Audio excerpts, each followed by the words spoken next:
What's up, everybody? I'm Sal Klein. This is Reggie Steele.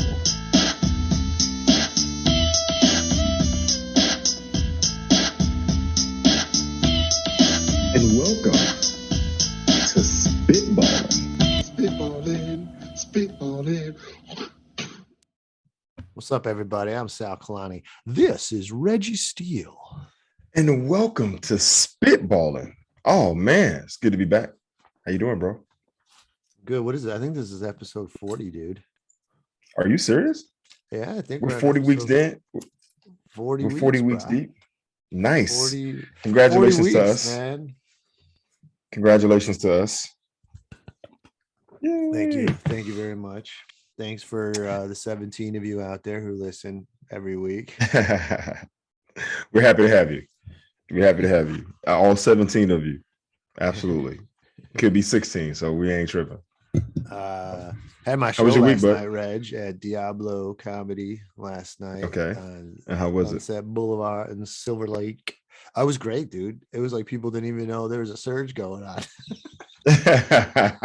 People acting like it's 2019 all over again. Yeah, it was crazy. I was like, this is how we doing? All right.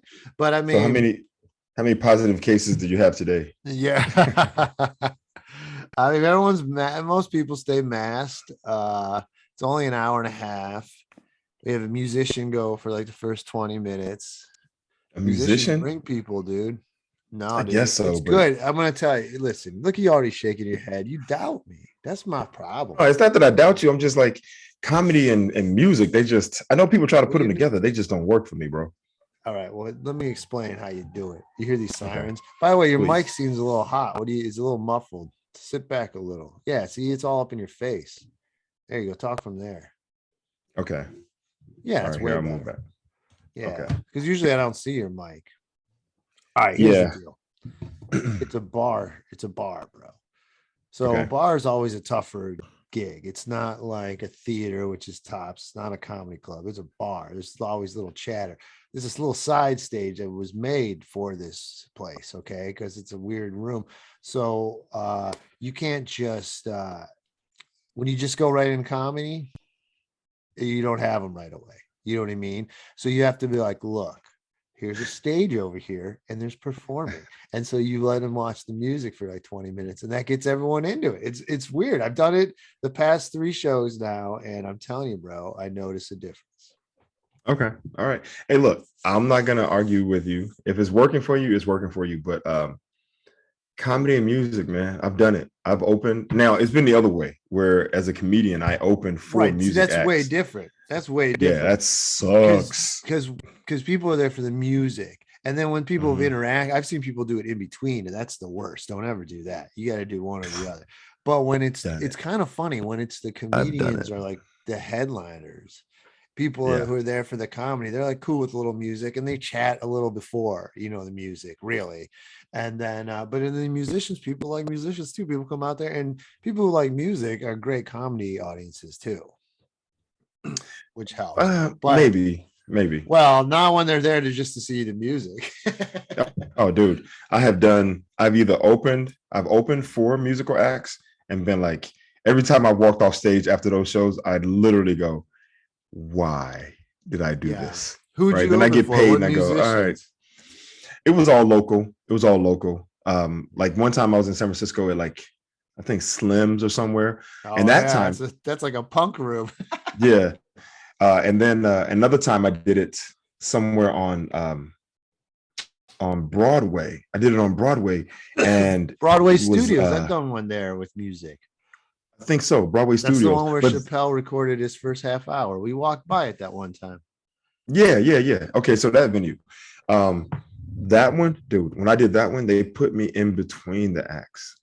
Oh, that's the worst. That's the worst. It was like people are grooving, right? They're dancing, doing their thing. And then all of a sudden it's like, all right, as the other band sets up, here's a comedian, Reggie Steele. Hey, how you guys doing? Blah, blah, blah. And people just like, what in the entire fuck is going on right now? Why is this guy talking to us? He doesn't have an instrument in his hand. He's not singing. Why are you on stage? Oh, and hold up though. I got one more for you. And that one was like, I got through it, and I literally was like, get me the hell out of here, right? Like this is the worst. The other one I opened for Prince Ali at the Mezzanine in San Francisco. I opened for my boy Mahershala when he was Prince Ali, and I went out and I did my thing, and then afterwards he was like, "How long do you have to do?" That one I did like 10 minutes, right? And this goes way back. This at the Mezzanine in downtown SF. Yes, sir, at the Mezzanine. And this one goes way back. So I was doing the road rage joke, right? Where it's like the guy is like, this guy cut me off. I was like, "Hey man, I'm gonna bust your ass." And he was like, "Pull over." I was doing that joke. That's how far back we go, right? I do those jokes. Everything's fine. People are kind of laughing. There was a couple moments where people go, "Ooh," like kind of got some groans. I walk off, and Mahershal's like, "Yo, man, I don't know if you should have did that Asian driver joke, bro."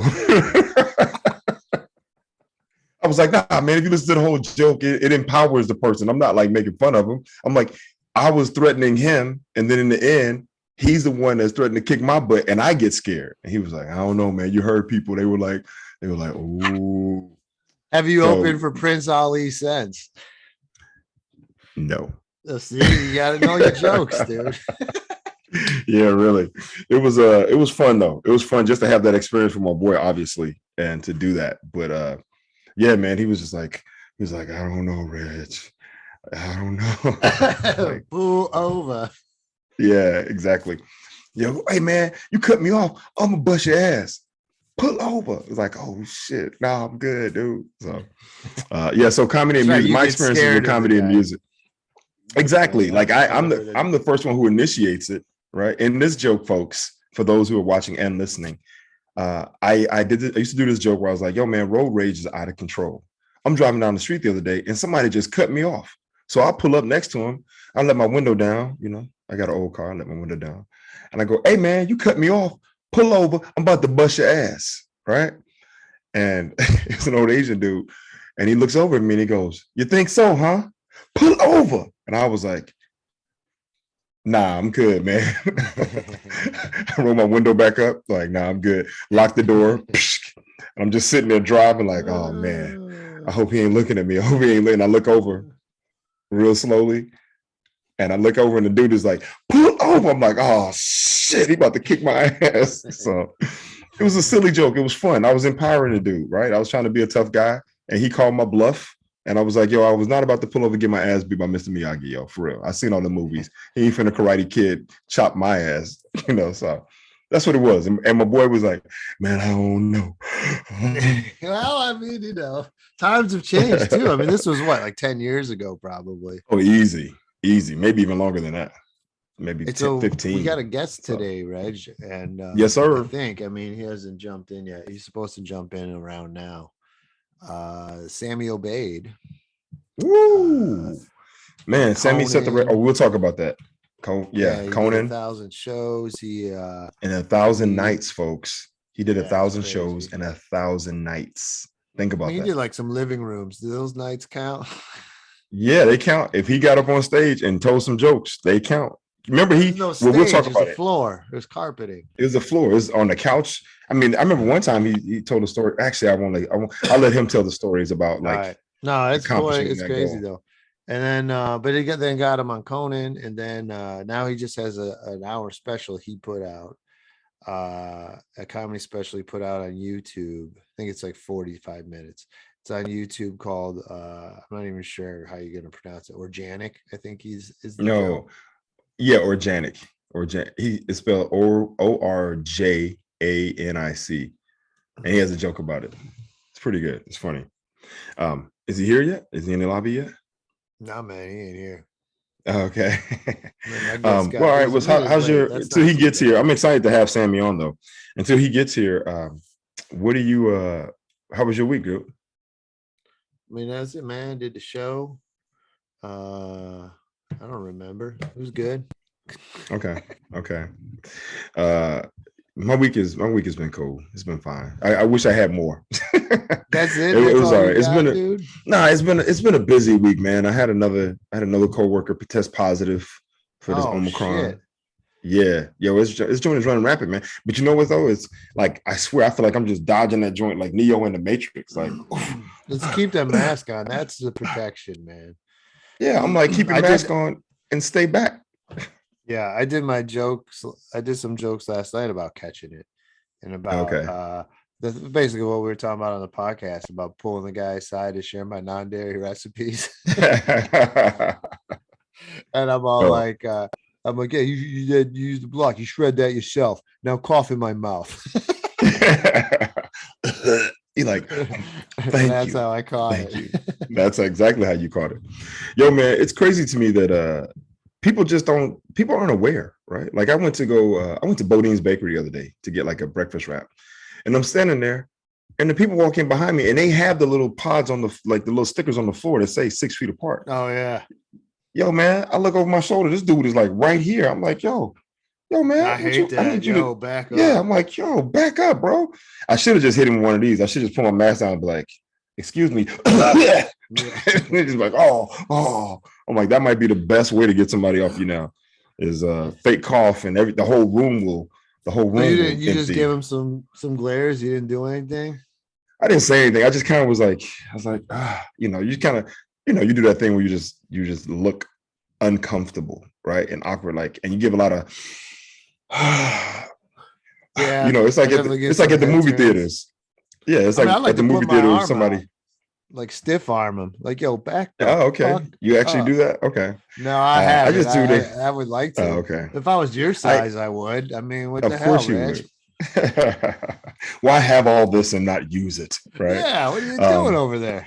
No, I'm doing the talking in the movie move. Right? You're sitting there and it's just like. Right. I mean, I was look over the show, the deep sigh. I think I was in like Florida or somewhere. I don't remember where I was. I think it was on my travels, but there was like signs. Like I think it was in this hotel where everybody said you have to have a mask on when you're around. A lot of times the employees wouldn't even do it. What? Dude, they don't care in the South, but most of the time they did. But then there was like, I remember just walking around and just some guy just walking no mask at all. And I think I got to the point where I'll be mumbling like, man, what the fuck? Pull your mask up. Yeah, man. Or put your fucking, where's your mask? Like, it's just like, it's disrespect to everybody else, man. You disrespecting me when you do that.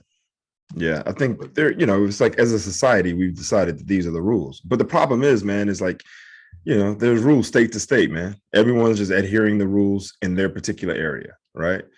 Florida, they obviously do not give a flying fliff. And so the numbers are like horrendous. Yeah, the numbers are all bad. So, but yeah, man, that's what's happening in the world. Yo, you see, I don't want to get deep into politics, but I did see that Mitch McConnell actually lightweight stood up to DT, right? Like, kind of just like, yeah, he backed up the one senator that the election was actually nothing fishy about the election. It was exactly the truth. So, which is the truth, and it's funny to me that this dude DT is still out there trying to, like, that's his angle. He's still talking about this thing. He's like a sore loser, bro. Like, well, it's so un-American to me to someone want to take away our one, the only president who hasn't admitted he lost an election. That's terrible. That's terrible. Just like, and it's so un-American to just lie and lie and lie and call it fake. And then people back those lies. Like 3 of the people who voted to impeach him for January 6th are Republicans are now not running for re-election. And you see guys like Ted Cruz cower to that racist potato head Tucker Carlson. You could see that like the media has so much power. These right-wing nut jobs have the power behind this. Like when that one guy was texting Trump from Fox, was it Hannity? He's texting him on January 6th what to do. That's insane. That's insane. News people have that connection to the power. To the president. A media a reporter has direct access to the president. It's not good news, bro. Like it's terrible. With the Supreme Court now is got right wing, and so not only with the abortion thing, but then the mandates on the vaccines. They're not going to make businesses get vaccinated, right? And then there's so they got that. They barely have the House and the Senate, and chances are they're gonna lose those majorities to the Republicans. And then the Republicans are already talking to impeach Biden just for revenge. What kind of stupidity is this? This shit ain't even about. It's just like fighting the other side. Yeah, how do you say you're basically gonna charge him for a crime that he hasn't committed? The only crime he committed was that the previous administration was foul. So you impeach our guy twice. Science. This was a crazy country right now. All right, our guest is here, so let's bring him in, dude. He loves talking about this stuff. You want to give him a little introduction, Reg? See if you could time it. Yeah, absolutely. Hey, folks, we're really excited to have this guest today. He's a friend of ours from way back. We've had the honor and pleasure of watching him develop and grow, and to just reach plateaus and stages and scenes that no one's been able to do. So please welcome to the stage, or to the show, Sammy Obeid. Hey, yes, there he is. What's up, fellas? What's up, Sammy? How you doing, man? Good. Hey, sorry for being late. I thought Sal didn't send the link, but I had my Italian filter on my spam. So there you go. Hey, can you turn up your mic, you little racist dick? That was on purpose. That was quiet on purpose. All right. Nice. Yo, Sammy, I love it's good to see you, man. I gotta say this real quickly. I saw the picture you posted where you're like, I didn't post this headshot in 2016 because I didn't like the way my hair looked, and I'm posting it now because I just don't give a fuck. And then see your hair now, I'm like, yes, my man is living his truth. I love it. I love it. Definitely not. So you playing a part as the Unabomber coming up? What's going on? No, man, they haven't given me that role yet. They still looking for a white guy for that one. So. Yeah, you look good though, man. I like it. I wish I could grow that. This is all I got. I got to make the most out of this little bit right here. So really, it doesn't get longer than that? Maybe a little bit, but not much. It just kind of stops. It fizzles. Mine doesn't get that full at all. Mine's terrible. Yours is fucking rocking. Yeah, you got a lot of options right now. You got was that like a week? Probably like 2 months actually. Wow. Yeah, it's crazy because when I started comedy, I didn't have any facial. I couldn't even grow any facial hair. And you were like opposite. You were like baby face, and then you had a big long hair in your face. Hey, we have. Hey, Sal, you may have to put this video up, but we have proof of that. Really? Yeah. Oh wait, no, we don't. Oh yes, we do. Yes, we do. No, we don't. From Roomies. It was Roomies with Hassan. He and I did Hassan Minaj. Oh yeah. Actually, I feel I thought I saw it like a few years ago. It might still be up somewhere. No, dude, he took it down. Once he got to it, once he got to a certain level, he took all them joints down. That's how I met Reggie. So Hassan Minaj and Reggie were doing a series called Roomies. Roomies. And I was in episode 3. Yeah. Guys as the bartender. Yes, I played the bartender. We used the punchline as the bar. Yes. Yep. And Reggie ordered Malibu. Yeah, I used to have a joke. I don't know if you remember this, Sal, but I had a joke about not drinking. But when I go out, I get Malibu rum and pineapple, and my friends would give me 2. So I'm double fisted Malibus with umbrellas in them, right?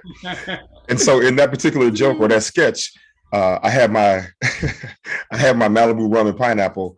And Sammy's the bartender, and I go to order another one, and Sammy's like, "You go ahead, Sammy. I'll let you finish that one." I think it was like something like I just assumed you were from Oakland. Yeah. And I was like, "Oh, because you're from Oakland, right? Oak Tea's house." And then I was like, "Let me get your Malibu." Yeah, Malibu number 2 for you. He ad-libbed that line. It was great, dude. And the timing of it was so good. And I didn't really know you that well at that point. You and Hassan were friends. Right. And so for you to show up and to just deliver, I was like, my man nailed it. Malibu number 2 for you. So there's no way anyone could see those now? Those were pretty good. Oh, they were great. But, I think okay, let me just say this. So they were great at the time. I think they were hilarious, high production value. Yeah. We put a lot of time. They were all based off my jokes too, which is really funny. But the idea, the whole concept of the show was that Hassan and I were roommates, and he was racially ignorant, right? Like racially ignorant and not understanding stuff. Like there's one episode where I'm in the kitchen and he comes in rapping some Jay-Z lines or whatever. Right. And he tried to pass the mic to me. He's like, yeah, da. And I go, I don't know it, bro. And he's like, what? Reg, you don't know. Sometimes I feel like I'm blacker than you. And I'm like, oh, right. And so that was the whole thing. I think once he got on the Daily Show and he started to make moves, yeah, that won't look good talking to like Congress and shit. Exactly. Yeah, who knew Hassan used to be racist? So the first thing he did was he took all that shit down. You still talk to him, Sammy? Yeah, actually, I'm opening for him tonight in Sacramento. Oh, nice. Shit. Nice. Wow. Congrats. That's awesome. You opened for him in the city too, right? I did. Yeah. I hadn't seen him in years, so it's nice because ever since he moved to the East Coast, I hadn't seen him nearly as much. But yeah, right. we still keep in touch. I mean, yeah, that's cool, man. Yeah. I give him props, man. He I know for this last run in the city, he had Kasim and he had Marcelo Arguello on the show. Like, so, you know, local people who are now going on to do other things, obviously, but to go back and pull in his friends, I love it, man.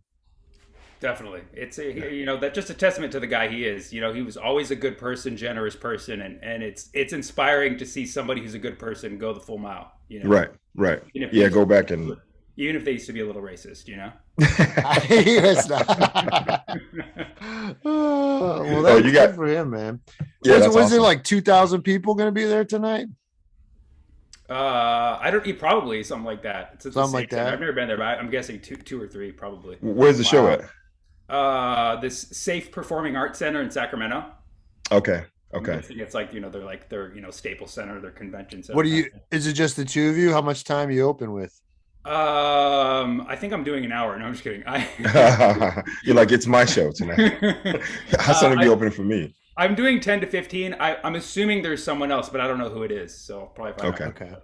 Okay. And it's just one show tonight or two? There's two shows tonight. Yeah. Okay. Nice. Oh, snap. Yeah, good stuff, man. Love this. Love that you're still doing it. So now, where are you based out of, Sammy? Because I almost feel like you and Marcella, I just don't know where you guys live. Right? Like it's me, Marcella, and Kabir. We do the trick. It's the you don't know where we live. We might be in LA, we might not. Yeah, straight up, dude. I'm like, you're in Sacramento right now, and I'm thinking I thought you were in LA, right? I'm not in Sac at the moment. I'll be going there in a little bit, but I'm in Fremont right now. So for me, I'm like half Fremont in LA. But during the pandemic, I was in Fremont a lot more. So because happening. Okay. So, yeah. All right. So you're right down the street from me because I'm in Oakland right now. So. Oh, really? Okay, cool. Oh, Teasy, Malibu Boo. Yes, sir. Number 2. Malibu Boo. Nice. Sal, you're in where are you? Echo Park, Silver Lake? East Hollywood, really. I'm at Sunset in Normandy, right behind a rowdy AutoZone. But it's kind of a cool hood. It's like I walk to Los Feliz all the time. The little theaters there I could walk to. You can walk to Hollywood. It's pretty cool. Nice. Silver Lake's where I do my comedy show. You've been down there. Yeah, is it still going? Yeah, we had one last night. It was great. It was like I was telling Reggie, it's like people didn't realize that there's a surge. I'm like, y'all don't watch the news?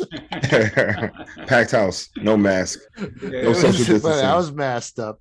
I was like, hey, I just got it. So Sammy and I have something in common. We both caught COVID. Oh, you caught it too, Sammy? When'd you get it? Well, actually, I think I had it a few times now, but the first sure confirmed time was last May. Okay. So that was before vaccine. Yeah.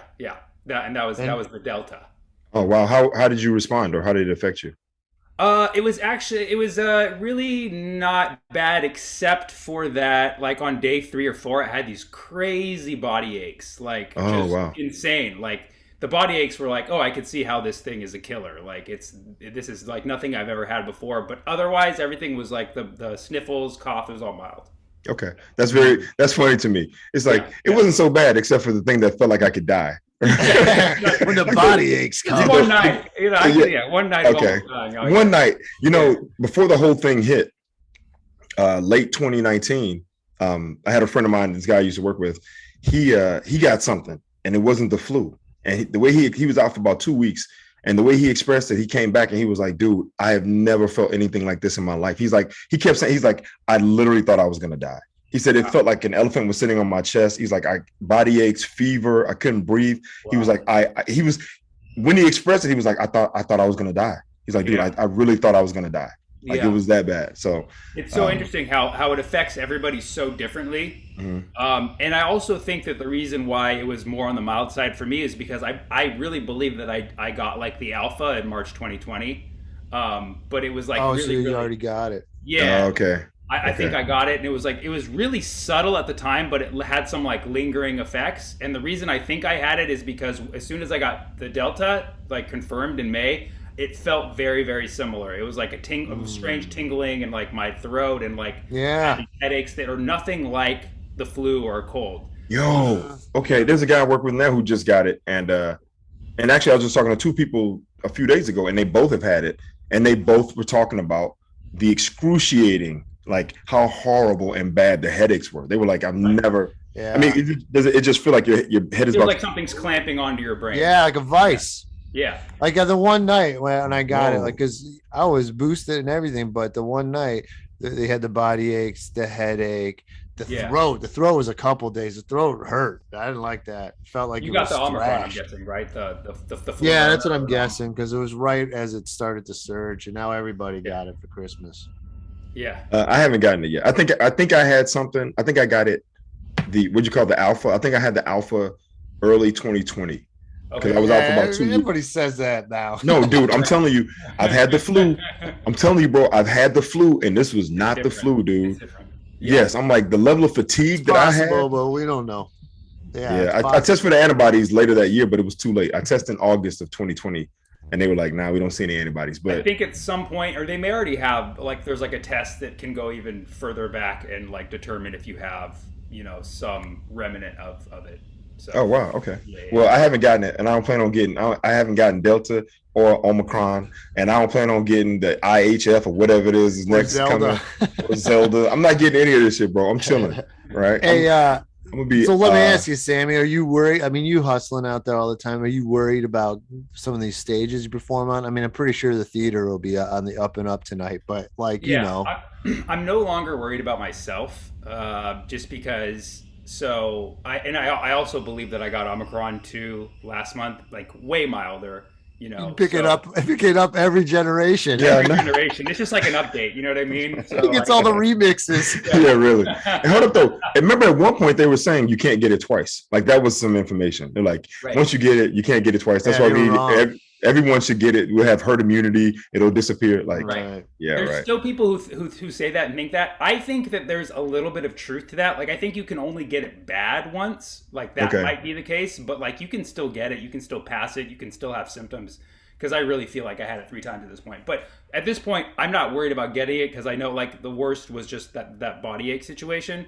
But, like, I am a little bit, like, relieved that I'm not, like, selling out big shows and having to be put in that situation where it's like, oh, people could be getting it at my shows, Oh, right. It's like, I just like headlined a room in Santa Cruz and 5 people were there. Like, I wasn't worried about them. You know what I mean? Okay. Do you shake hands afterwards or you just leave the show? It depends. I mean, I really just go by people's comfort level. I think everybody, unless like you feel like there's a person you should protect specifically, the people at the comedy shows, they kind of draw their own lines. Like, one girl was like, can I take my mask off for, when we take this picture? I'm like, and she's like, I'm fully vaccinated. I'm like, yeah, you're hot. It doesn't matter. Like, you could have COVID. You know what I mean? It's funny. I love the fact that he said it was 5 people. He's like, he's like, right now my shows are not super spreader events. So, and the 5 people are sitting, like there's one up in the corner, one over here, one in the middle, with 2 down here. Sammy, you can make anything positive, man. I love that. Absolutely. Wait, did you do, was it the theater? I forget his name. Yeah. No, I did Blue Lagoon. Remember that room? Blue Lagoon? Oh, in Santa Cruz. Yeah, I remember the Blue Lagoon. I never did Blue Lagoon. DNA used to run that. DNA. Yeah, DNA used to run it. It was a nice little back room, and it's still fun. A lot of fun. Okay. Actually, there was more people there, but they all left before my set. So doesn't that suck? Don't you hate that? Like you sit there, you got a full house, and then one guy goes up and he's okay, and another guy goes up and he just shits on stage, and then you see like this like 20 people get up and walk out and you go, no, wait. I'm funny. I promise you, I will deliver. I saw 10 people left as they said, 2 more comics till your headliner. They're like, all right. That's the worst. I hate when shows are too long, man. Yeah. That's like now I book 4 comics. That's it. Right. Yeah. Totally. Dang, 2 more comics and then 10 people. They were like, all right, we're out of here. Yeah. Yeah. Oh, that sucks. Well, all right. It sounds like did you have a good time at least? Oh, I had a great time. The shows have been really fun lately. I think like I did notice this weird. I don't know if you guys, did shows in like late December, but people were like feeling a little bit weird at that point. I feel like the people who are at shows now either got it in December or really just don't give a fuck. And now people are just having a lot more fun at shows. Oh, okay. I mean, I mentioned last night for the first time a joke about catching it, and people applauded when I said I caught it. Yeah. Totally. It's like a badge of honor. It was like weird, but so many people now have experienced it. We've like so many people have been through it. It's like a different mentality than it was last year. So are you guys gonna make shirts that say I survived COVID 2021? All right. Yeah, maybe. He's a survivor. He's a survivor. I mean, Sammy could have one of those like a tour one where like I survived Alpha, it's Delta. Be the Greek alphabet, and then just a check mark by each Greek letter. Like, yeah, exactly. Well, which one's you been to? Yeah. That's awesome. That one was a killer. All right, Sammy. So, all right, man. Let's. I just want to figure out. I don't know your backstory, right? Like where you grew up and how comedy became a thing for you. Because I know you went to Cal, and we can get to that later. And I know that math. You're like a math whiz, right? But where does comedy still pushing those math jokes? Did I do honestly, some Silver Lake? I did some, right? I probably. Yeah, you did some math jokes. Dude, this guy. yeah, 3 people walked out. Yeah. For our listeners out there, for all of our listeners out there, this guy has the best math jokes in the business. Oh, he's smart. He's smart as hell, dude. Bay comics are smart, man. Oh my God. So where did it all begin for you? Like, was there comedy in the house? When was your first exposure to? I mean, like I was introduced to it pretty young. My dad was like really into he was really into like SNL and all like the comedians of that era of the 80s and stuff, and we would watch like Steve Martin movies and stuff like that. So we were exposed to it like really early, but I never thought about it until I remember like I was on the playground in 3rd grade, and one kid was like, I said something, and he was like, "Oh, you're funny, you should be a comedian." And then like I just imagined it in my head, like me in like a suit, like a Jerry Seinfeld, and I was really in 3rd grade. Yeah, but it didn't. I was like, no, I don't think that's for me. But then as time went on, I discovered that I was good at giving speeches. So I would give speeches in class. People would laugh. So people would always like identify me as a comedian, even though I didn't really see it at the time. And people would be like, "Oh, you're funny. You should be a comedian." Keeps going. And then finally in college, I do a speech in front of in a public speaking class. The professor's like, "Hey, you should try comedy." So I'm like, well, this is like a point of authority. Like this guy knows what he's talking about. So I actually tried it, and then I bombed, and I was like, that guy was wrong. Fuck that guy. And then I was like, not for me. And this was my freshman year of college. So I was 19 when I tried comedy and I bombed. So I was like, no, thank you. And it was actually at Club Deluxe. Oh, wow. Okay. Yeah, Club Deluxe. Hay Street in San Francisco. Ashbury, right there. That's where I started at Club Deluxe. And then wait, hold up. Was Al Gonzalez running the room then? He wasn't. No, Al wasn't there at the time. But John DeCoven was there, actually. Oh, John DeCoven. Dude, I had always had a great line about John DeCoven. I was doing the Tommy T's competition. I got in the finals, and he was hosting it. And we all drew numbers, and I got 1. And I was like, shit, I got to go first. And DeCoven went up there. He did all right. And I went up there and I was like, all right, give it up for John DeCoven for Luke warming up the room. You're never getting booked. But I'm sorry, go ahead. That's actually how I met Sal, was in one of DeCoven's rooms in Fremont. Is that how? Because I didn't remember where I met you. Because it's funny you said you met him filming that thing, but I was like, I knew Sammy way before that. Yeah. But yeah, I mean, maybe I'd seen him around, but I think that was the first time I really actually met him. Yeah. Yeah, he did that little Bunjo's in Pleasanton. That's in a Chinese restaurant. Yeah. Bunjo's. Wait, was that the one that was upstairs? About the COVID rooms. You always ate at the COVID rooms. Like there was like good food. I remember he did that Muds. Right. Oh, he had a whole spread back there. Right. Yeah.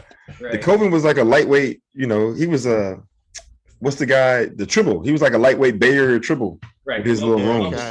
Yeah. What's your distance Tribble? He was a conservative guy. I'd always bust his balls about W and shit. All right. Yeah, so I tried it in college, bombed, and then was just like, fuck this, I'm not interested. And then I graduate college, got my degree. I got 2 degrees, one in math, one in business. And then I was like looking at all the jobs, and I was like, actually, fuck this, I don't want to do any of this shit. So I had a job offer from Google, and I like walked away from it and just did some soul searching. Wow, that's huge. That's huge. That was your degree in math? Yeah, applied mathematics with concentration in probability theory. So Jesus, that's intense. And then, but see, at that point, Google wasn't what it is now, because it's grown to this, obviously. But yeah, this was 2006. So like they were, and they were offering, employees like stock options and stuff. So, you could have been a millionaire right now. It was the biggest mistake of my life. That's all right. You'll have other chances to make that million back. Millions back. So. Yeah. Holy shit. Okay, so you tried it once your freshman year. You tried it once your freshman year, and then you didn't do it again. Didn't do it again until I graduated college, and I was like, didn't want to turn down that job, and I was like, what am I going to do? So I did some soul searching for like a whole summer. I smoked a lot of weed, and decided that I was going to go back to community college and take some like fun classes. Okay. So I took like a music class. I took like an engineering class in case I might end up working for my dad. Like that was my fallback plan. And then my friend was going to this community college. It's Ohlone in Fremont. Okay. She was going to Ohlone at the same time, and she's like, "Hey, do my come take this speech class with me, just so like we can hang out." Because like I was like, I'm taking classes not for the grades. I'm just hanging out and like learning and shit. So I took the speech class and ended up giving a speech, and then the whole room starts laughing, and then the professor pulls me aside, just like happened 4 years ago, and was like, "Hey, you should do speech and debate." I was like, "What? Speech and debate?" And so I joined the Ohlone speech and debate team. And mind you, I was a 23-year-old at the time. Everybody else on the team was like 18. We went around touring like tournaments, like community college tournaments, and I was just killing these motherfuckers. Dude, you're like a winger. You're a winger, dude. You were the warrior. You're the 72 win Warriors. And you came out, you show up as Kevin Durant. Yeah. But nobody knew because I had the baby face, so everybody just assumed that I was 18 also. So this guy's a genius. They ended up putting me in this category called speech to entertain, or after dinner speech, and it's where you give an informative or persuasive speech, but it's supposed to be funny. So I wrote this whole speech about why people should breathe better. And that's funny. That's funny. Yeah, and I bombed the first few tournaments, but I just kept working on it, because I had nothing else going on in my life. So I just fully dedicated myself to this, and then I ended up winning the national tournament. And wow! Before I won the national tournament, I was giving the speech like as a test in one of my classes at Ohlone, and this kid comes up to me and he's like, "Hey man, that was really funny." I was like, "Are you sure?" Like nobody was laughing, and he was like, "Yeah, dude, I wait tables at the San Jose Improv, and we're having a comedy competition. You should join it."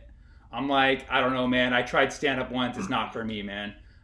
He's like, "All right, well, just think about it." And then I won the national tournament. I came back. I was like, "Put me in that fucking competition." Yeah, let's go. Wow. Let's go. Nice, dude. That's awesome. What year is this? This is 2007. So 2007. Okay. So your first time after Deluxe, you were in a competition. Straight up. And I went to the San Jose Improv June 2007, and I brought like 50 people. So I was good. And yeah. I just went up with some jokes that I wrote like that week, and I just killed just because it was everybody knew me, but also my opening, because this was 2007. So my opening, you guys may remember, I was like, "You guys may know me as Sanjaya from American Idol." Oh, yeah. I don't know if you guys remember that, but that was like my. Oh yeah, that was a big. Yeah, thing. I remember that. I do remember that. Yeah, and that just murdered because he was so relevant at the time. So after that, everything I said just kind of fell flat, but they already loved me because of the first line. So I ended up advancing, and then I made it to the finals. And this was like a killer year. It was like Tinkle, Mo Mandel. Was Ryan Stout in that one? No. What's that? Ryan Stout? No, Ryan Stout wasn't in that one. Okay. But a bunch of heavy hitters, like DC Irvin was in it, Sam Bam, just a bunch of like really killer comics. Yeah, absolutely. Yeah. So I ended up making the finals of that, and like I was just like, that gave me a goal to work towards. I was like, I'm just gonna like work on my set, and then I didn't place or anything in the finals, but I had a really good set, so that was like motivation to like. Oh, Tapan was in it. Yeah. And so all I knew is I needed to get to the finals, do the set, and then I wasn't sure if I was going to keep doing comedy. So after the show, Tapan comes up to me and he's like, "Hey man, are you religious?" I was like, "No, what are you talking about?" And he's like, he was doing all those shows, like those. Yeah, he was like, I have a tour where every comedian has a different religion. So if you have a religion, you can join our tour. I was like, I'm a Buddhist. What's up, dude? So then he put me on the tour, and then I started going around with them, like Sacramento, San Francisco, places I'd never played. We went to LA and all sorts of stuff. So then at that point, I was like, oh shit, I guess I'm doing comedy. Dude, that is a crazy stuff. Yeah. That's like I remember Tapan Trivedi, right? Yeah. And I remember him being on that tour at that time. I didn't fully understand. Coexist tour, right? The Coexist tour. Yeah. I was like, I just remember that he was busy in a way that I was like, how is he doing this? Right? I was like, where is he? Because Sal and I were, we're touring around the Punchline and trying to get it at Roosters and whatever. And this dude was actually on tour. Right, like in different locations. So, that's pretty intense. And he invited you to be a part of that. And so, he invited me to be part of the tour, like right off the bat. And well, the only they had me on a few shows, and then they were like, "Oh, you're going to be on our Punchline, our SF Punchline show." And I'm only like 6 months into comedy. Like to go on to the Punchline is such an honor. I was like so fucking excited. And then the day before, he's like, "Yeah, Molly's not letting on people any people that she doesn't know on the show." So you hadn't been passed at the Punchline. I hadn't been passed, so I found out that day that I was so depressed. But I ended up getting on a few months later. But either way, that kind of got me into comedy and kind of got me exposed, and then I started hanging out at the Punchline. That's how I met you guys and everything. So, wow, that's cool, man. And how long have you been doing it now? I'll hit 15 years this year. 15. Wow, that's awesome, man. Yeah, that's a great story. I had no idea. So wait, so you won the national tournament, and after that, you're like, "Yeah, I'm done. I'm out the game." No. Actually, I went back the next year, and I won the national tournament again in 2008. A two-time national tournament. Good for you. What is it? Debate and entertainment? What was it?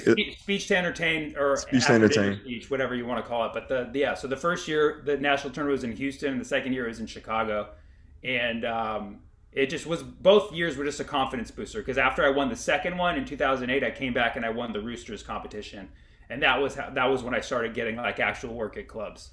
Okay. Oh, you both classic Rooster T-Feather competition winner. Oh, that's right. Yeah, that's right, man. I didn't know. You won the original. What year did you win?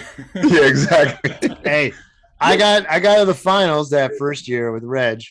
Okay. And then I did another year, and I crushed, and I didn't bring anybody, and I didn't move on. I'm like, fuck this. And then I ended up doing guest sets until Jason Downs didn't show up.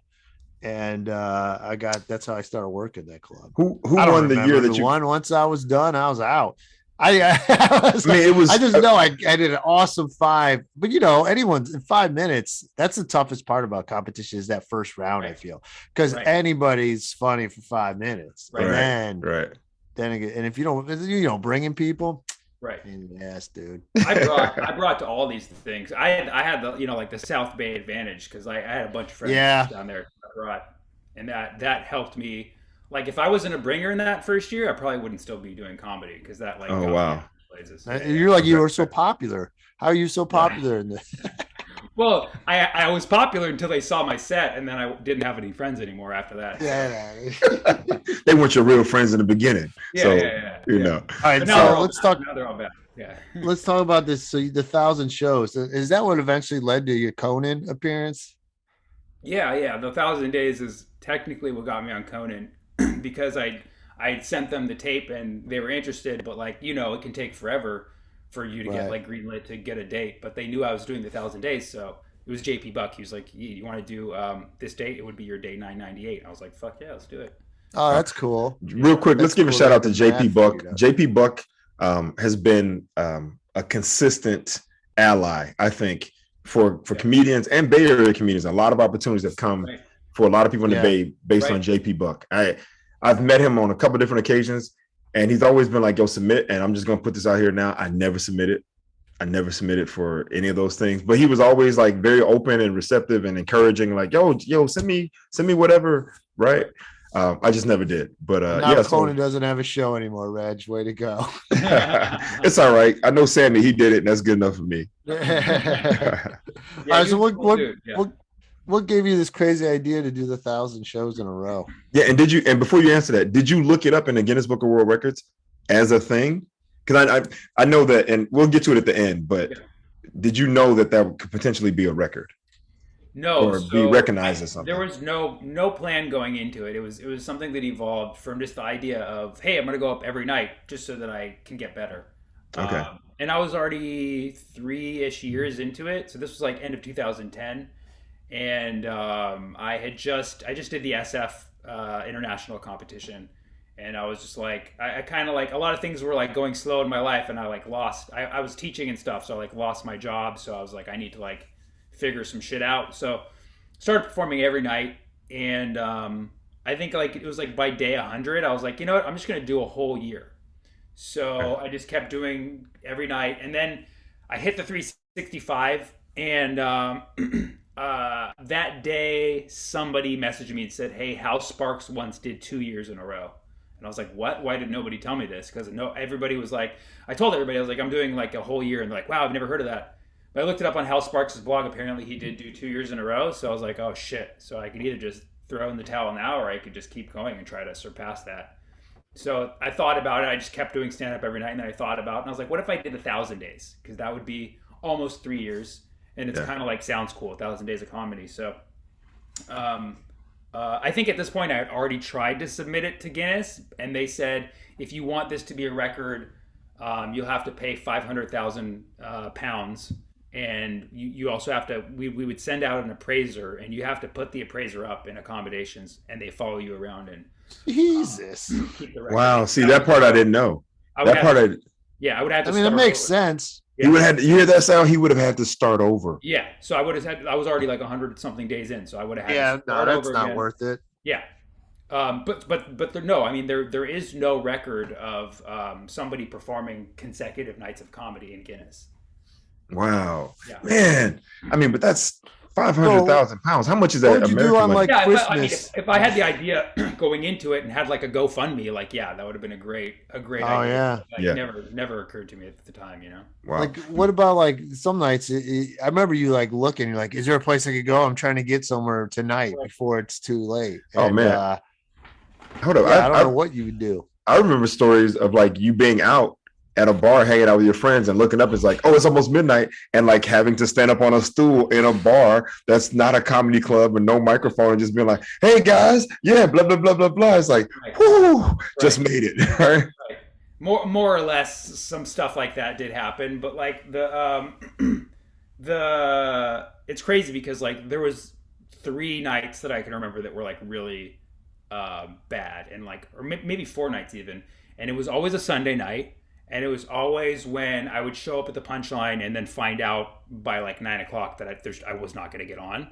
Oh. And I would, I mean, like the Punchline is our home club. It's our ally. But like, I didn't want to be like, yo guys, you got to fucking put me up because I have this streak. You know what I mean? Like, right. I respect the process. Yeah. I get that. And I also knew, like, maybe if like I thought it was the only place I could get up, but I knew I could figure something out.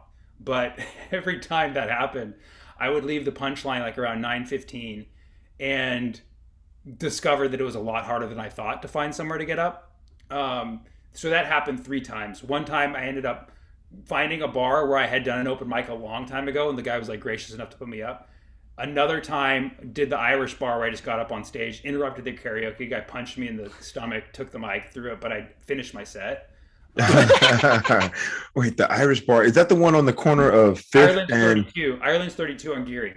Oh yeah, okay. I remember that one in the Ida Richmond. Yep. That's a little roughy one. Guy took the mic and punched you in the stomach. Man, damn that. You know what? You should have called me out. I would have been your bodyguard. Be like, yo, back up, my man, doing some time. All right. Here's my appraiser. Here's my bodyguard. Exactly. I'm gonna do it all right next time. Yeah. So that happened a bunch of times, and that was just really stressful. Yeah, imagine. Well, okay, so speaking of stressful, I remember we were in the Punchline one night, and we were just talking about the whole process and everything that was going on. It was challenging just to get on stage, but it was also challenging, like health wise, physically, right? Mm-hmm. Right. Because I know you had some health complications that seemed like they were directly related to the amount of stress and time that you're putting into it, right? Yeah. If you don't mind me bringing it up. No. Okay. Totally. This is actually like I find the most interested talking about like health related stuff. Like this is something that really changed my whole perspective on health and everything. So basically, when I started the 1,000 days, I around the same time I started taking tetracycline, which is an antibiotic that I was prescribed for acne. So I had acne when I was 16 years old, and it was just like really bad, couldn't do anything about it. And then they gave me tetracycline. I took it for like 3 months and it was gone. So the same thing happened when I was 26 and was doing comedy at the time, had acne, tried everything. It was like spread to my back, my shoulders, and couldn't get rid of it. So I went to the doctor again. They gave me tetracycline. So I took it for like 3 months. Acne was gone. And then I stopped taking it, and then the acne came back. And I was like, oh, fuck. So then I just asked the doctor, I was like, hey, can I get more tetracycline? They're like, yeah, sure. So doctor kept renewing the prescription for like 6 months. And then they ran out of stock of tetracycline. So they're like, we have a different one. It's called doxycycline. We can get you on. I was like, all right, I guess.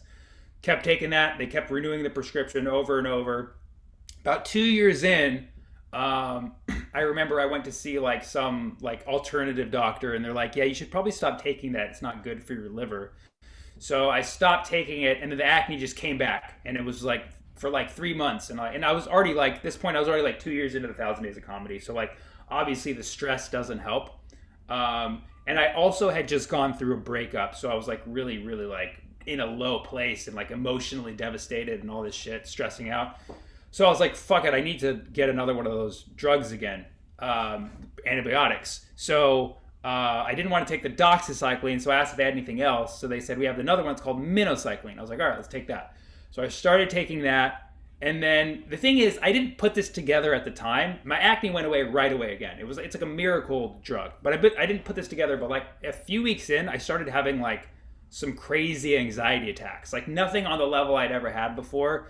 And was just having all sorts of other like just weird issues that I hadn't felt before, like brain fog and just feeling like heart palpitations, like really, really weird shit. Also, one thing to note is the doxycycline, part of the reason I stopped taking it, a couple months prior to that, is because my face like started having like this yellow discoloration. But again, I didn't put any of this stuff together with the pills. I was just kind of like, I just wanted to get rid of the acne. That's all I gave a shit about. And then it was actually, I give credit to Kasim Bentley, because Kasim Bentley saved my life.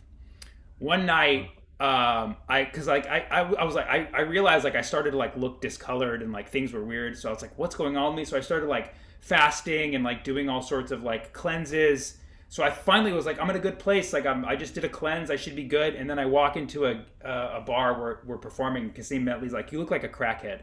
Look at you. You look disgusting. Look in the fucking mirror. Like, just like, just getting roasted for like 10 minutes by Kasim Bentley. Yeah.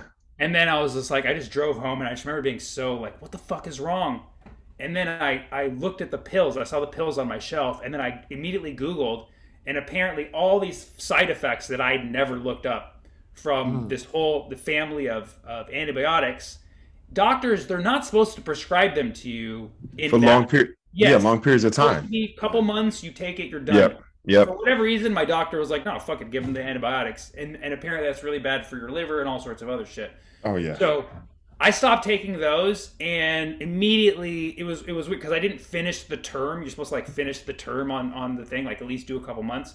So I didn't finish the full cycle. So like I started having like these crazy rashes. I broke out in hives and like acne on my back everywhere. It was like the worst. But finally like had to like pay attention to my diet. I changed my diet and just started eating really clean, and then the acne went away, but I still had these crazy anxiety attacks and all sorts of like heart palpitations and stuff. And this is all intertwined with the stress of like nearing the finish line of the 1,000 days. Right. Plus the breakup. I wasn't over the breakup. She was with a new guy and like posting pictures, and they were all, like unfollowed her. Like they're all coming back to me. Like people were sending them to me like assholes. So, oh my God. I know. I'm the worst fucking people. I'm like, you got to find new friends, bro, for real. Like, yo, that's terrible. I know. So all of this just like really just clamping in on me in those last like 100 days.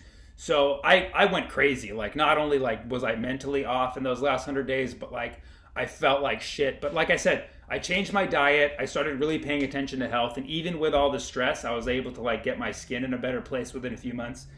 But like, yeah, it was really, really. At times, I felt like I was dying. That's the best way to describe it. Well, so when you're backstage on Conan were you wearing like a nice shirt? Was your back all zitty at that time? Was it? No, actually, it was scarred. It was scarred as fuck. My back was scarred for probably like 2 years. Wow! Holy cow! Yeah. Because that last breakout after I stopped taking was like violent. It was like just like scars everywhere. So I had scars on my back for a long time. So you were already like on the mend by the end.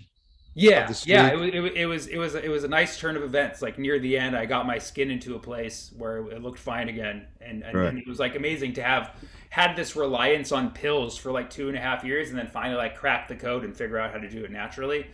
But that's that's the closest thing to my drug story in comedy. My drug binge was. Dude, I mean that's intense, man. Because I remember being in the punchline in the green room, and I think you were actually talking to Molly, and I overheard the conversation, and you were saying something. Even your hair, right? There was something with your hair. Yeah.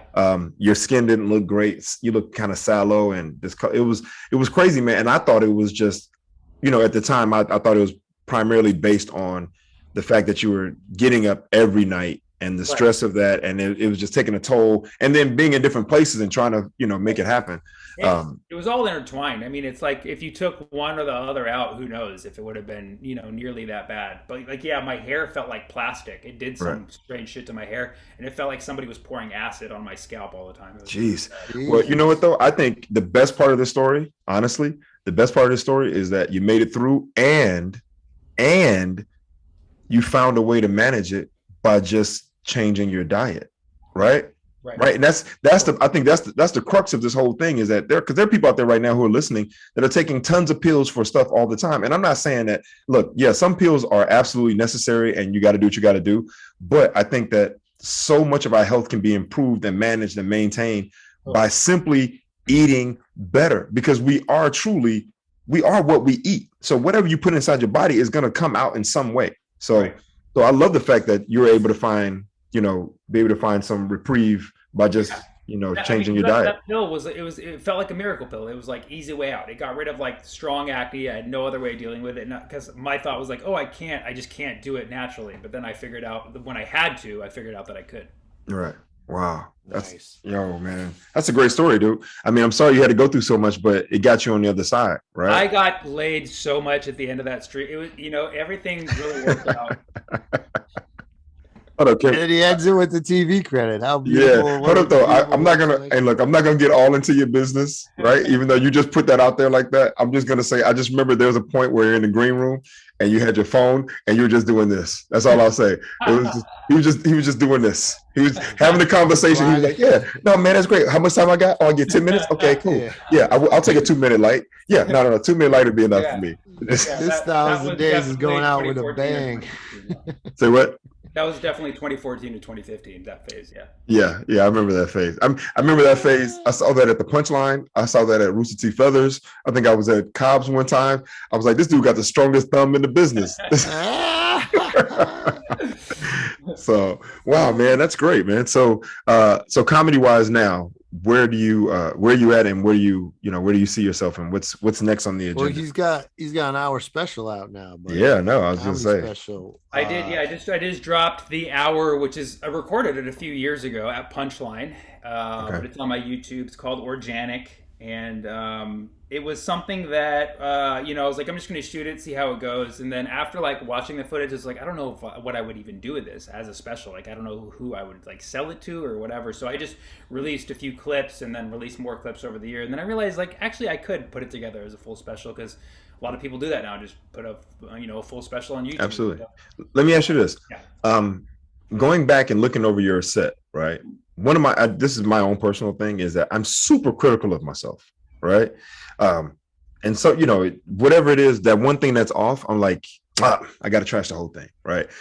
In the process of putting it together and looking at it, did you ever find those moments for yourself where you're like, I could have delivered that a little bit better? Or yeah. I mean, like half of the jokes that I did in the special ended up evolving to even better places. Yeah, it's the worst when they are. Yeah. Yeah. So actually the special I put on YouTube, it's only 45 minutes. I recorded like 90 minutes of material over 2 nights. So I took out all the stuff that had really been added to and just put out the stuff that I'm like, I'm not doing this stuff anymore anyway. So you did 2 nights. Was it 3 camera shoot? 3 cameras, 2 nights. And that was your that cost a lot? How did that cost you a lot? You had friends? Well, I got like through a friend, but I still paid I think I still paid like $2,000 for it. Oh, damn! Did you have to edit it yourself? No. I can't edit. I have. Yeah, that was the thing. Like, I would not know how to, because I was watching some of it, and I like how they know how to edit when the punchlines come in and stuff. Yeah, and there's good wide shots too, which is nice. Mm-hmm. Yeah, I got it. Is it for free on YouTube or is it? It's for free. Yeah, it's for free. Okay, all right. I got to check it out. But hold on, I'm like 2K. I feel like that's a good number, especially if it's some of the clips that I've seen on Instagram, right? Yeah. I'm like, yo, that quality is great. Hoodie. It was good. Yeah, it was good. Really good quality. Great quality, great lighting, great sound. Yeah, I'm like for 2K. I'm like, yo, that's cool. Yeah, for 2K, I got the shots, and also he did the audio, arranged it into an album for me, and then edited a few clips. So it was a good deal. Who edited the special? My boy Daniel Valencia. He's basically my editor, full-time editor, but he also works for other people too. If anybody wants to hire him, he's awesome, and we're working together to kind of like build like a media company together. Nice, cool, man. Yeah, that's awesome, dude. Cool. Let me ask you the very opening of your thing. I like that. Was that a drone in Hawaii or something? Yeah, that was my cousin who did that. When I was in Maui a few years ago, and we did it. He has like a bunch of drones and like stuff. They do photography. Him and his brother, so they had the stuff, and we did a drone shot. It was pretty cool. Yeah, it was pretty cool opening, man. All right, I gotta watch that. You want to drop that on? Let everyone know where they can find it right now. Yeah, just YouTube Sammy Obeid. My name SAMMYOBEID. And it'll be there. All right. Okay. Yeah. 45. I'm looking forward to watching it. Dang, I should have watched it beforehand because then I could have asked you questions. So okay. Professional, Reg. I know. I mean, it wasn't like I was watching the jokes. I'm like, how do you do this? 3 camera shoot. That's nice. Oh, I like the drone shot. Okay, this kid's good. So I was looking at the production value. He's like, I'm getting inspiration from it. It's cool, man. I mean, that's a good thing. Now, I mean, Sam Morril, he's really blown up because he had to put his special on YouTube, and that's gotten like 8 million views now or something. Wow. Right. Okay, so Sammy, I want to ask you about this because I know you and I have spoken about this before, and I think that it's really cool, right? The ideas for some of the shows you had based on, math and education and kids and ththings of that nature. Are you still looking into doing some of that stuff, or is that still on the table? Yeah, no, it's still on the table. I'm not like pursuing that aggressively. I'm not like, because Reggie had this great idea, or a great vision, I should say, that, he saw me doing something like math related with kids. And I've always kind of like felt like I could do something like that too. Where it's like, kind of like a Bill Nye for mathematics kind of thing. Right. And I definitely think it's going to happen, but like I said, I'm not like pursuing it. I'm not like finding kids on the street, be like, hey kids, do you see me as the math guy? All I know is this. All I know is that I sit in the back of the room and I watch you, and I'm always enamored and amazed and just appreciative, right, of your skill set and the ability, what you bring to the table, man, mathematically and comedically, right, to be able to bring the two together on a high level too. Like I feel like mathematicians would sit there and go, this is great. But then just the basic dude who just barely graduated from high school is like, yo, that's funny, right? So the range is so good, and the jokes are so good too that it's this idea of something with kids and maybe it's a daytime television. It's like 20 minutes with commercials or whatever, but it's all based around number. And you actually may have to, I hate to go like the Blues Clues guy, but it's just like, hey kids, and it's on the journey from point A to point B, there's some math in there. You know what I mean? Right. No, I could see that happening too, and it's definitely on the table. I told you last year I ended up writing for a kids math program. That's right. Yeah, I was like punching up their scripts and stuff. It was a YouTube thing, and it's like a tutorial for kids basically. Okay. But no, definitely, I definitely think that's going to happen in the future. Okay.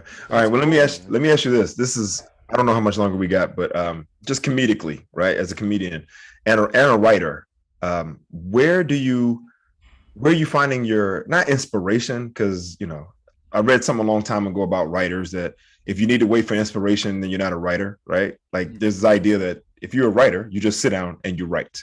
Right. But where do you see yourself finding your material these days? Is it vaccine, COVID related stuff, or is it, your life and the world around you? Like really everything. I like to I like to find stuff from everything. So if I listen to the radio, I'm hearing stuff about news. Like I do have a lot of material about COVID, but it's like you people don't want to hear that for like half an hour straight. Right. So like I listen to the news. I write stuff about the news. Going out into the world, observational stuff. What happened to me today at the store? What did a friend say to me today? I write it all down. Nice. And so really stuff can come from anywhere. Sometimes, I do a lot of like puns. So sometimes I'll just like a pun will just like come to me and I'll like reverse engineer a joke. But other than that, it's just really like, I'll just focus on like. I do love how I respect how like you'll get very political and you've done the Israeli Palestinian. You'll get into that a lot and then make comedy out of that. It's impressive, I mean. And make good comedy out of it, right? Where it's like, it's good stuff. It's smart. So it's smart. I gotta ask you this too, because you're one of the few guys that I saw during the pandemic who looked like you embraced the Zoom shows and actually excelled, right? Like I've talked to a number of people who were like, yeah, man, I did one, I was out. Another guy who's like, yeah, I did 3, I was done, right? And then there's a guy like me who was like, yeah, I'll pass on all that shit, right?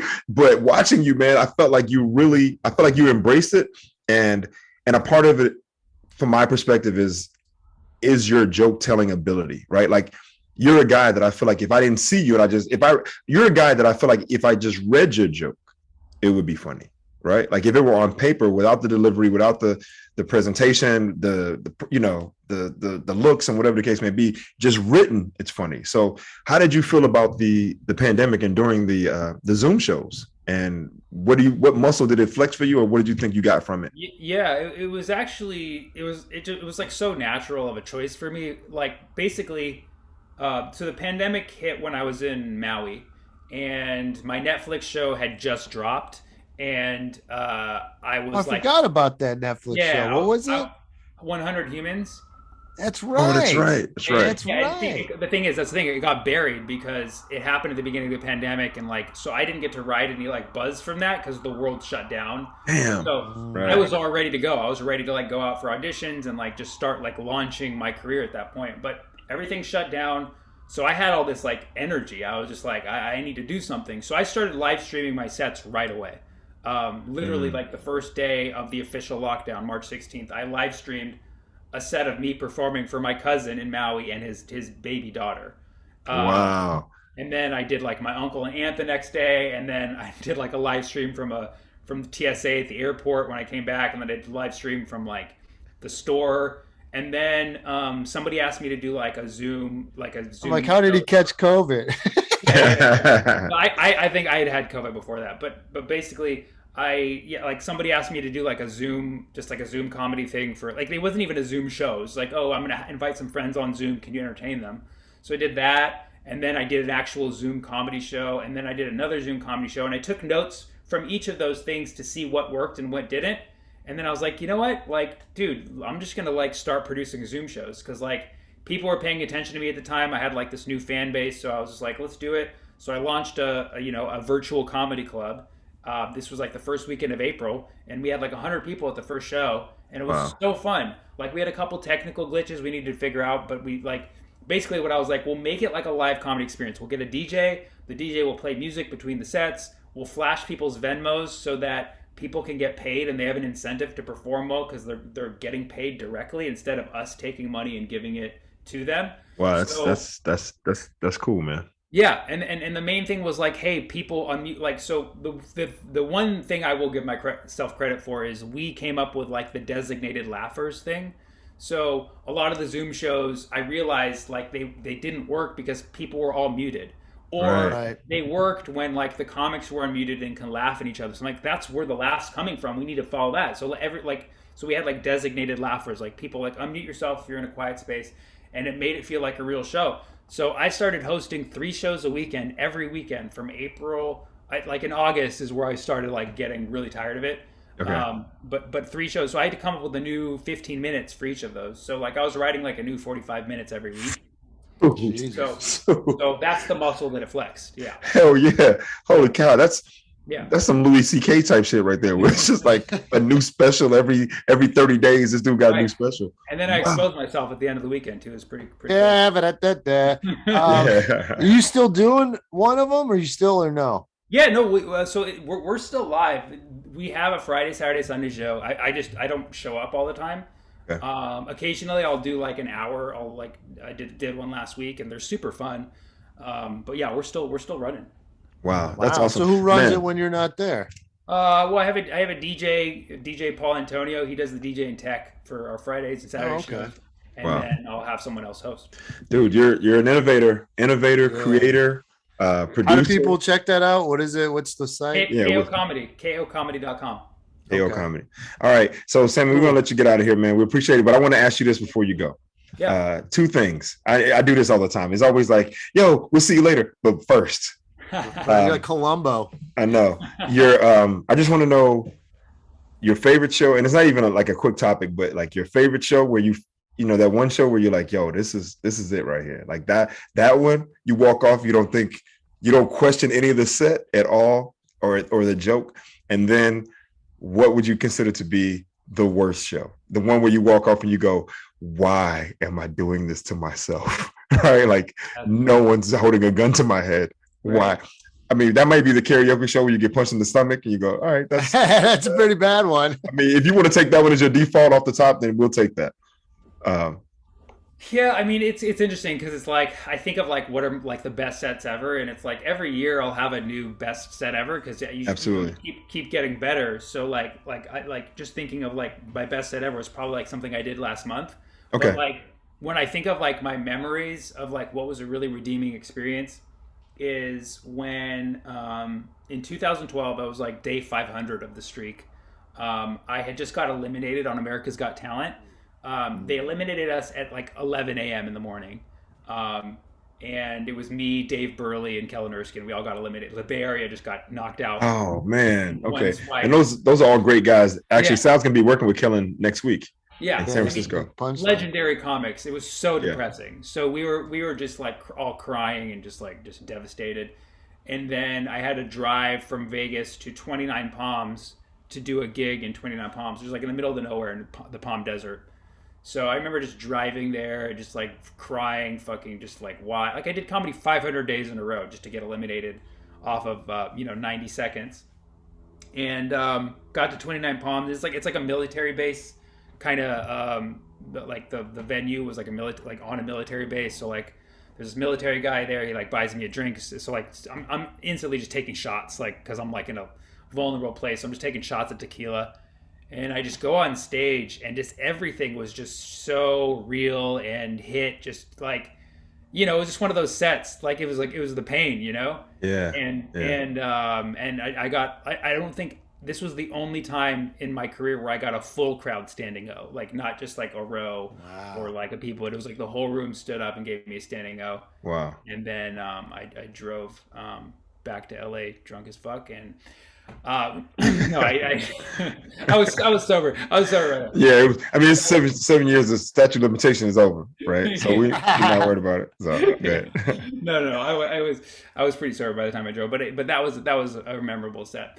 The worst. It's a high and a low. I always tell the story of the karaoke bar where I got punched in the stomach, but that really wasn't the worst because like it was only 5 minutes. It wasn't that bad.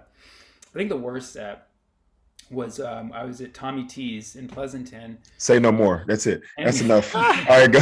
Tommy T's is it? Yeah, go ahead. What else had a Tommy T story out here? Dude, I got Tommy T story. Tommy T's is my home club. Like that's where I like learned like the moves of stand up. Like I really I owe a lot to that club, like for teaching me my comedy chops. Because crowds there, they're not necessarily easy. They can be very difficult and like laugh at very certain things. So it was. This was 2013, end of 2013. Already finished 1,000 days, like months after 1,000 days. Biggest accomplishment in my, I'm the most seasoned, comedian I'd ever been. And I go up on stage at Tommy T's for whatever, the vibe was just off that night. And I remember like nobody was like laughing. And then I asked, I had like a joke about crack. And I like asked, does anybody here do crack? Like as a joke. And then a woman raised her hand. She's like, yeah, I do crack. What? And it was like, what? It wasn't a joke. She was like serious. He was now it's a situation. Oh. Yeah. Like, what do you, nobody prepares you for that. You know what I mean? Like, yeah, I smoke crack, motherfucker. Yeah, exactly. It's exactly what it was like. Smoking crack right now. Yeah. Like, how'd you get in the club? Exactly. I know. Go and tell your jokes. And then from there, it just kept going downhill till they started booing me. Like the whole crowd started booing me. Wait, they started booing you because she does crack? Right? No. It got worse after that. And I wrote a blog about this. Like the blog has more specifics because I've kind of blocked it out of memory. But like, okay. The blog is like I'm getting booed off the stage at my home club, and so it just kept getting worse. And then so I started doing like the fuck you guys, I'm gonna keep doing my time, like the Bill Burr thing. Yeah. You know?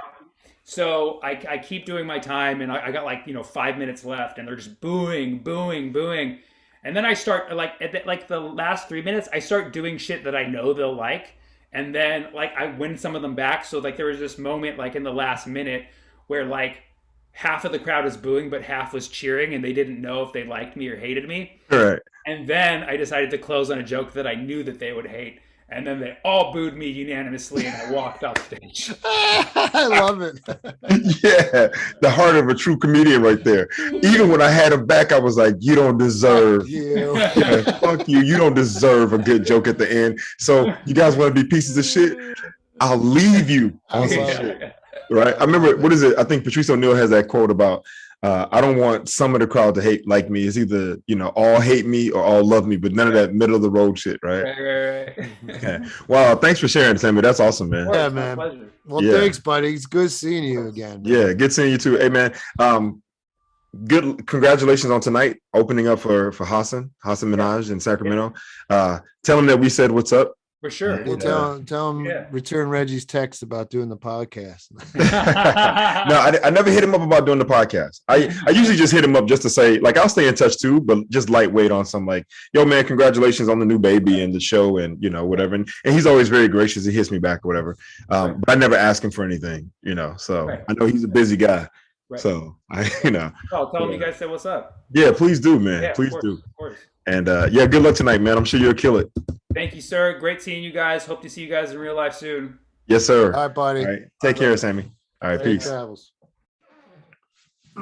There you go. There it is. That's your saying. I'll let you say it. Go ahead. Yeah, I like to say that. There it is. You're right. I do that a lot. Yeah, that's your ending to our guest. There it is, Reg. And you say it so sincerely. There it is, Reg. It's come to an end now. We've done We've done our job for the day. The end is near. No, man, that was great. I mean, for me when I think back to Sammy and I think about, with Hassan and I making the roomies and Sammy being like really this clean, baby-faced kid who Hassan knew that he asked to be a part of it. And I got to meet him that day and have him be a part of that whole thing at that time. And then to see him now and see what he's accomplished and where he's been, it's really awesome, man, to watch his growth, right? To watch the evolution of creating. He's got all kinds of different angles. He's I always like Sam. He's always a nice guy, man. Yeah. And I'm telling you right now, dude, with this business, being nice, being like just a cool, down to earth, nice person will get you so much and so far.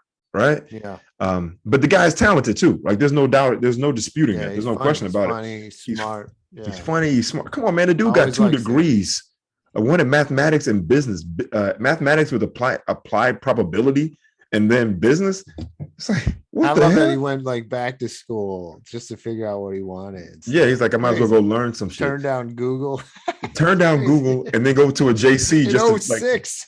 And dude, if he takes that job with those stock options, we don't know Sammy Obeid. No, yeah, right. True. We don't know him. That's so, true. Yeah, man, kudos to him. Good luck to him. I'm sure he's gonna kill it tonight. Yeah, that's cool. Yeah, man. Sweet, man. Well, all right, sign us out, buddy. All right.